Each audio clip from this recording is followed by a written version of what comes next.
Action!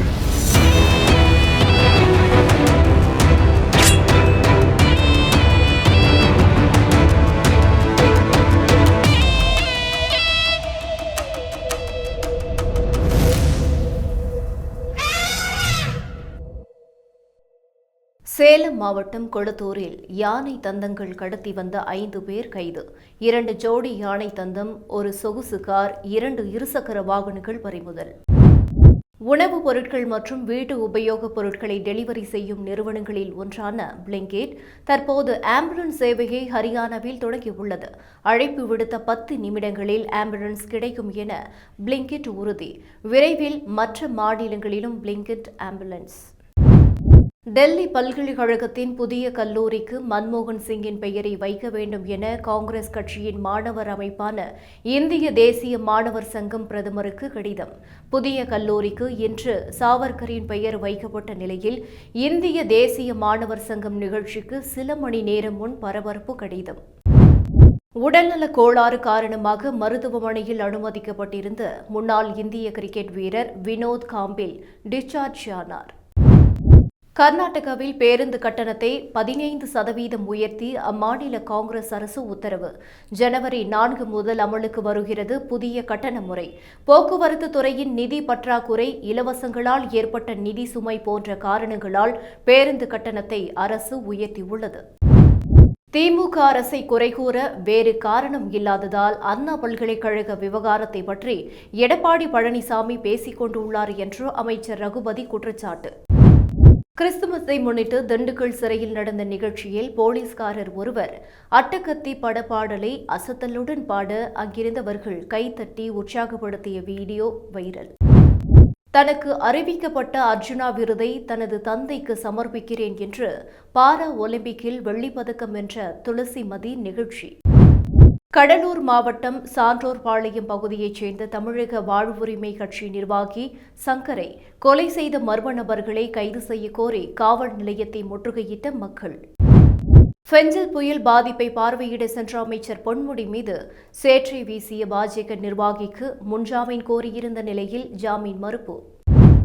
Theni அரசு மருத்துவக் கல்லூரி மருத்துவமனையில் கட்டிட தொழிலாளிக்கு தோள்பட்டை மூட்டு மாற்று அறுவை சிகிச்சை செய்து மருத்துவர்கள் சாதனை. இந்தியாவிலேயே அதிக அளவில் பாலியல் வன்கொடுமைகள் நடக்கும் மாநிலங்களில் உத்தரப்பிரதேசம் முதலிடத்தில் இருக்க, தமிழகத்தில் குறைந்த அளவிலான பாலியல் வன்கொடுமை சம்பவங்களே நடக்கிறது. திருச்சி எம்பி துரை வைகோ பேட்டி.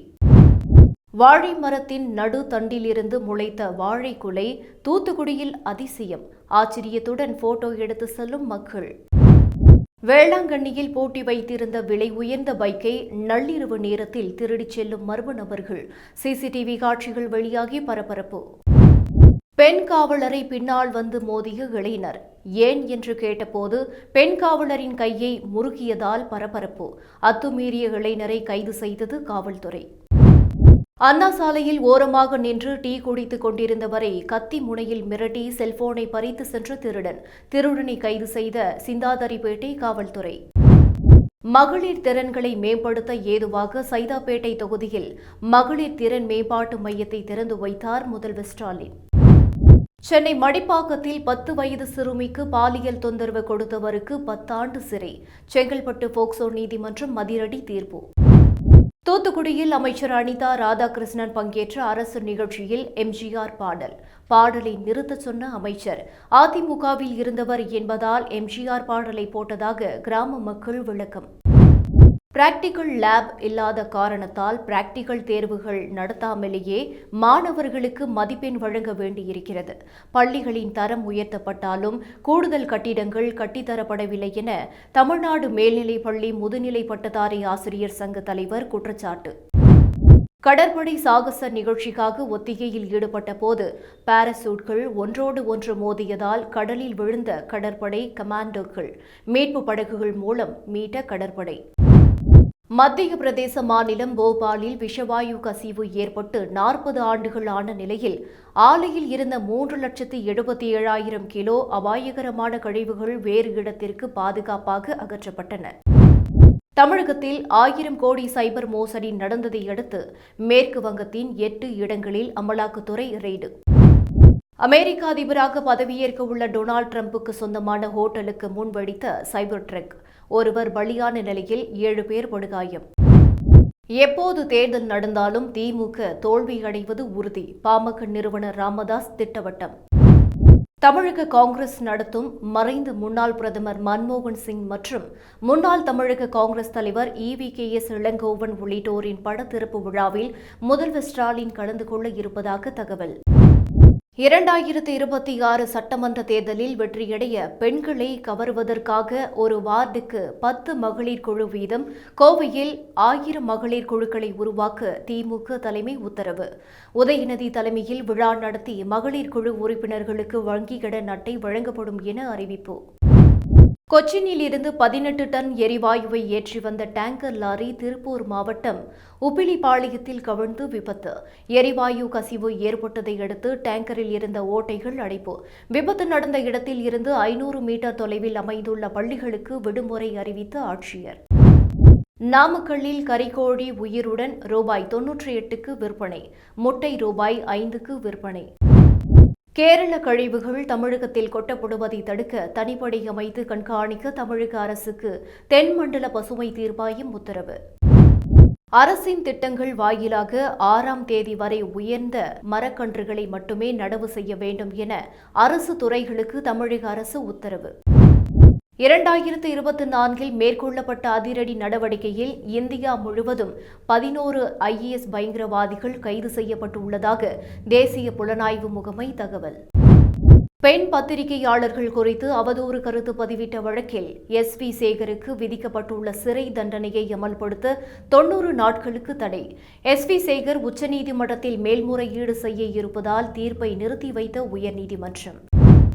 மும்பை, தூத்துக்குடி, கொல்கத்தா, கோவா, கொச்சி உட்பட 12 இடங்களில் உள்ள துறைமுகங்களில் பணிபுரியும் ஊழியர்களுக்கு 8.5% சம்பள உயர்வு. இந்து பெண்களுக்கு அவமானம் ஏற்படுத்தும் விதத்தில் பேசியதாக விசிக தலைவர் திருமாவளவன் மீது பதிவான வழக்கை ரத்து செய்து உத்தரவிட்டது உயர்நீதிமன்றம்.